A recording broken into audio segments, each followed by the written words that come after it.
Os últimos amistosos de 2013 na palavra de Filipão, nossos quadros semanais com uma pitada especial. E é claro, quem escolhe o que e quando vai ver é você.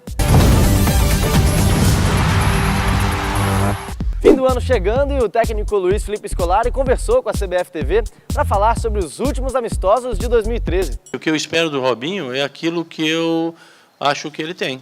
Qualidade técnica, alegria, um jogador que já tem 100 convocações, 88 jogos, 28 gols, já jogou 2 Copas do Mundo. É importante que, nesse momento, a gente possa dar uma oportunidade ao Robinho e saber realmente se ele vai se integrar dentro daquele espírito que nós queremos. Então, não esqueçam que em 2002, alguns jogadores nas últimas convocações foram convocados e participaram e foram espetaculares. E cito, por exemplo, Vampeta e Edilson, que ninguém imaginava que iria ser convocado e que foram convocados, mostraram futebol e mostraram fora do futebol como se integram a um grupo. E eu espero ver esses 2 jogadores integrados a esse grupo para depois decidir. O Histórias de um Brasileirão dessa semana traz uma pessoa que não estava em campo, mas que foi muito importante na campanha do Atlético Mineiro em 1999.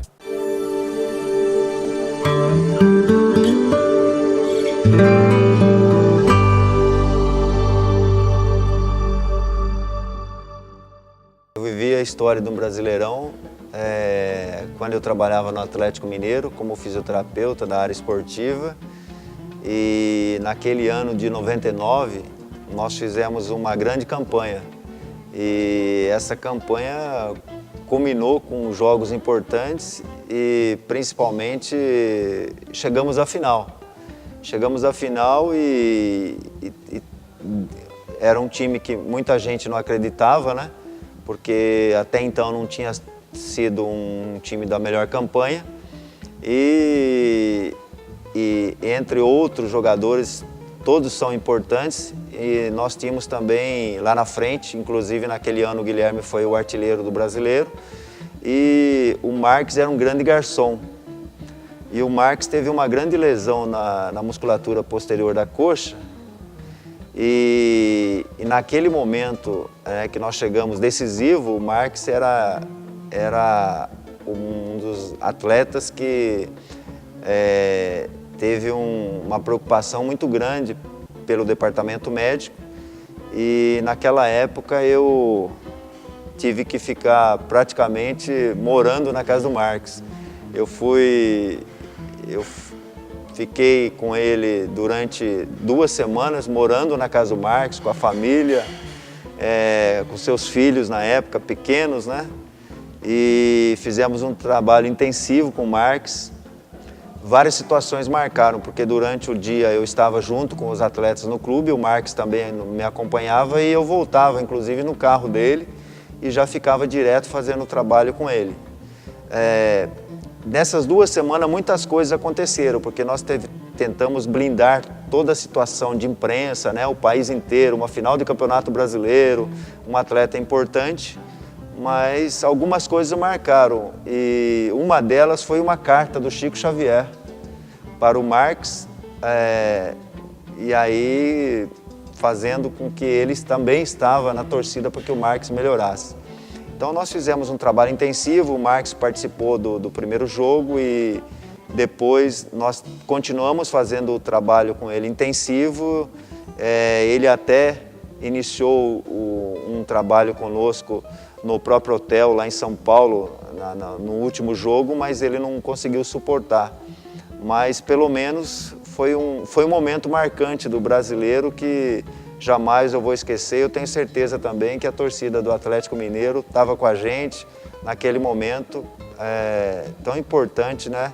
Vivido dentro dos bastidores, porque a gente sabe que muita coisa, né, para que os atletas estejam nas suas melhores condições dentro do gramado, ela acontece por trás, né?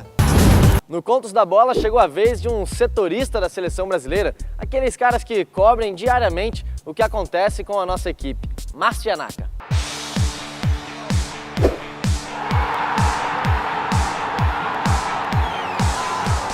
Meu nome é Marcianaca, eu trabalho no Globoesporte.com Eu cubro seleção brasileira direto assim, desde a Copa do Mundo de 2010, na África do Sul.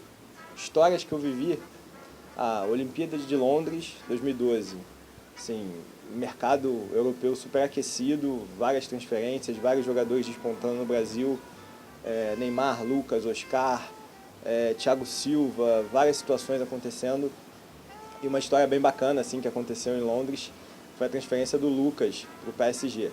A gente tinha acabado de chegar em Manchester, a seleção ia jogar em Manchester, no estádio do Manchester United, ou Trafford, e existia um rumor muito grande de que o Lucas poderia ser contratado pelo Manchester United. Assim, era o principal clube interessado, diziam que estava tudo muito próximo, ele estava indo para a cidade do clube onde ele poderia jogar, então a coisa em cima do Manchester United com o Lucas estava muito forte.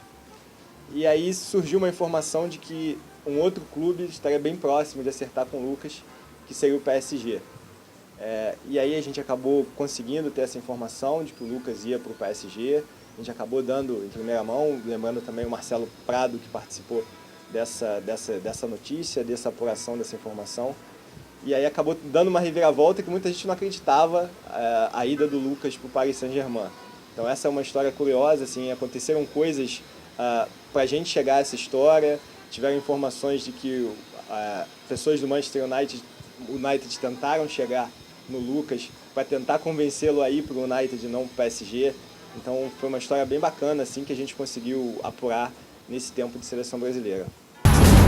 Mas essa semana temos um Contos da Bola especial. O editor-chefe do site da CBF, Luiz Augusto Nunes, contou uma história sobre Garrincha e Pelé.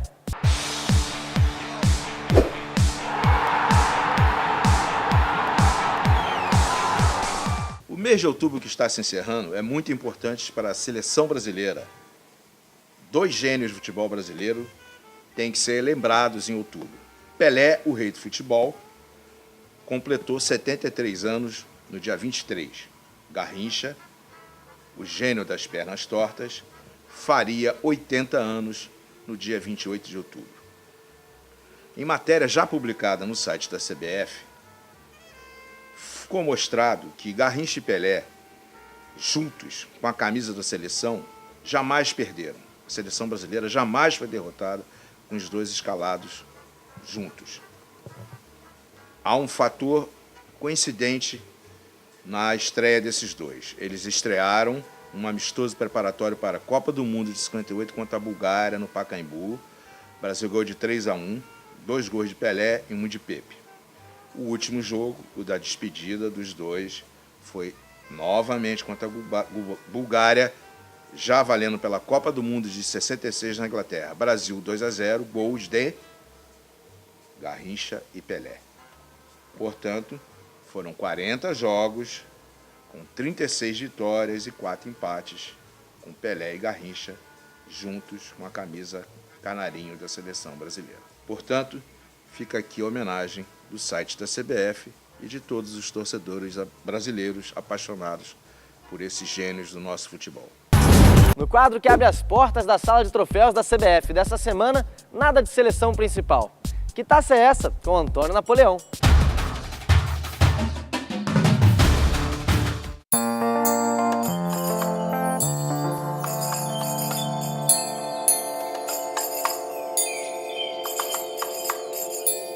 Hoje, o Que Taça é Essa? Fala sobre as 3 primeiras conquistas do Brasil no Campeonato Mundial Sub-20 da FIFA. Em 1983, nós vencemos a Argentina na final por 1-0 com o gol de Giovani. Esta seleção revelou diversos campeões mundiais de 94, como Jorginho, Dunga, Bebeto. Além disso, em 85, conquistamos o bicampeonato, derrotando a Espanha por 1-0 na prorrogação. Essa seleção também revelou campeões mundiais como Miller, Tafarel e excelentes jogadores como Silas. Em 93, derrotamos a seleção de Gana por 2-1 na final, ficando com a posse definitiva deste troféu, aonde se revelou grandes jogadores como Jean, Ian, Adriano, entre outros. Chegamos à regra 11 do futebol. Não perca as contas, hein? São 17.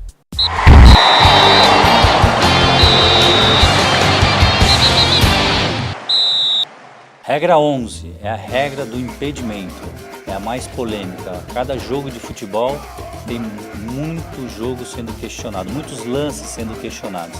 E essa é uma das regras de texto mais curto, mas a mais aplicada no jogo de futebol atualmente. Ela que determina a posição de impedimento e quando o árbitro deve sancionar. Posição e tem que ter interferência no jogo, ganhar vantagem por estar nessa posição ou interferir no adversário.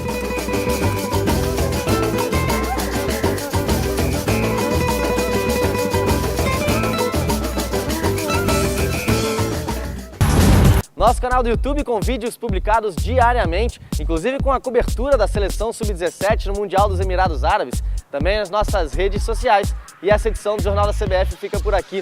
Nos vemos na próxima semana. Valeu!